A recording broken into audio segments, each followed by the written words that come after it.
ഏത്തയ്ക്ക പായസം ഉണ്ടാക്കാൻ ആവശ്യമായ സാധനങ്ങൾ: ഏത്തയ്ക്ക, ശർക്കര, തേങ്ങ, കപ്പലണ്ടി, കിസ്മിസ്, ചവ്വരി, നെയ്യ്. മിൽക്ക് മെയ്ഡ് ഓപ്ഷനിലാണ്.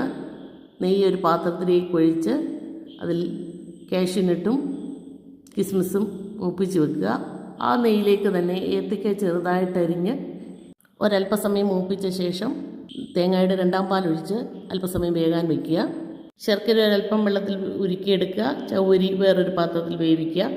ഒരല്പം ഒന്നാം പാലിൽ ഏലക്കാപ്പൊടിയും ചുക്കുപൊടിയും കലക്കി വെക്കുക. ഏത്തയ്ക്കയിൽ അല്പം ഉപ്പിടുക. വെന്ത ചവ്വരി ചേർക്കുക.